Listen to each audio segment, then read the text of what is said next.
My name is doctor Khalood Imran.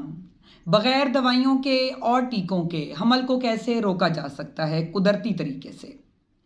जैसे कि बहुत सी फीमेल्स अब अवेयर हैं कि प्रेगनेंसी रोकने के लिए बहुत सी पिल्स इस्तेमाल होती हैं, बहुत से इंजेक्शंस हैं, बाजू वाले कैप्सूल्स हैं, आईयूसीडीज़ हैं जिनको हम छल्ला भी कहते हैं, या परमानेंट मेथड भी है जिसको हम ट्यूब कटवाना या बायलेटरल ट्यूबल लाइगेशन भी कहते हैं। उसके अलावा बैरियर मेथड्स भी हैं जिसमें जो है कॉन्डम्स हैं, सर्वाइकल कैप्स हैं जिनका इस्तेमाल करके प्रेगनेंसी को रोका जा सकता है। लेकिन हमसे फीमेल पूछती हैं कि हमें आप कुदरती तरीका बताएं। ज़ाहिरी बात है जितने भी वक्फे के तरीके हैं उनके नुकसानात हैं, यानी कि उसमें साइकिल इरेगुलर हो सकते हैं, ब्लीडिंग ज़्यादा हो सकती है, ब्लीडिंग गायब हो सकती है, इवन उनके साथ प्रेगनेंसी भी हो सकती है। तो फीमेल्स काफ़ी कंसर्न होती हैं कि हमें कुदरती तरीके आप बताएं। हमसे क्लिनिक्स पे ये क्वेश्चन बहुत ज़्यादा होता है, तो मैं इस फोरम पे आज आपसे डिस्कस करूँगी। सबसे पहले आपको ये पता होना चाहिए कि इसमें फर्टाइल डेज फॉलो ना करना सबसे अहम और आसान एक कुदरती तरीका है। अब बाज़ फीमेल का जो साइकिल है वो 28 दिन का होता है, बाज़ का 27 का, बाज़ का 26 का।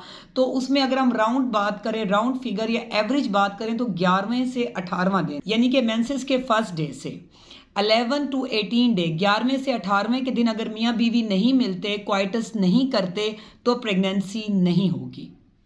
अगर जो है फीमेल इसका ख्याल कर लेती है तो वो बाआसानी बग़ैर किसी दवाई के, पिल्स के, उसे प्रेगनेंसी नहीं होगी। और अगर ऐसा हो भी जाता है तो बेहतर है कि वो कॉन्डम का यूज़ कर लें, क्योंकि ये एक टोटली नॉन इन्वेसिव मेथड है, इजी टू यूज़ है और इफ़ेक्टिव भी है।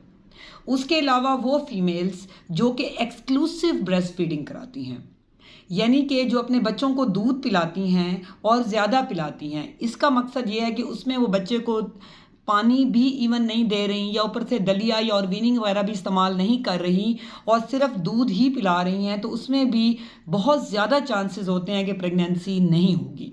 ये भी एक कुदरती तरीका है प्रेगनेंसी को रोकने का। लेकिन अगर वो साथ में बच्चे को पानी या और ख़ुराक वगैरह दे रही हैं तो उनको एक्स्ट्रा मेथड भी यूज़ करने पड़ेंगे, यानी कि फर्टाइल डेज़ का ख्याल करना पड़ेगा। उसके अलावा एक और तरीका आता है क्वाइटस इंटरप्टस या विथड्रॉल मेथड। इसमें जो है जो मेल पार्टनर है वो जो अपना डिस्चार्ज है वो फीमेल से मिलने के बाद बॉडी से फीमेल के बाहर कर देता है। तो ये तरीका जो है इसमें फेलियर में के जो चांसेस हैं वो बहुत ज़्यादा है, क्योंकि जो स्टार्टिंग की सिक्रीशंस मेल की होती हैं वो फीमेल की बॉडी में रिलीज़ हो जाती हैं जो कि रिच इन स्पर्म होती हैं। इसलिए फ़ीमेल बाज़-औक़ात कहती हैं कि जी हम तो बहुत जो है वो बाकायदगी से या रेगुलर ये मेथड यूज़ करते हैं, लेकिन उसके बावजूद प्रेगनेंसी हो गई है।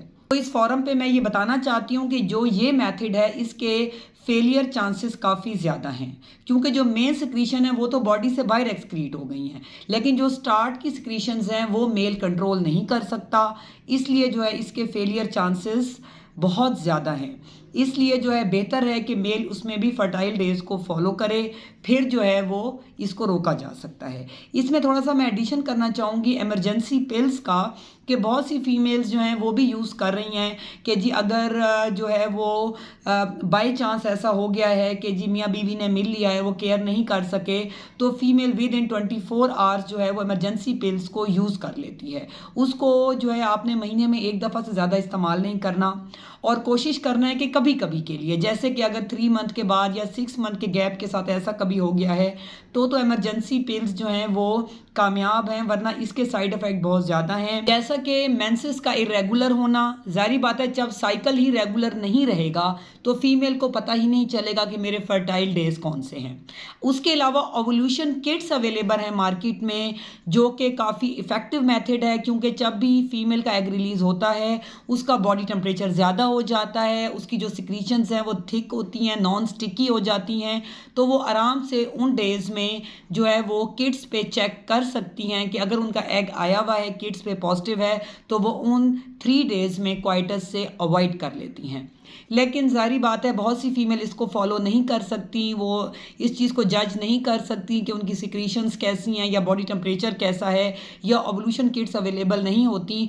तो उस सूरत हाल में सबसे बेस्ट ये है कि आप फर्टाइल डेज़ को फॉलो करें।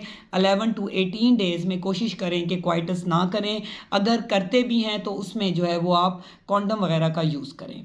Thank you so much. Allah हाफिज़।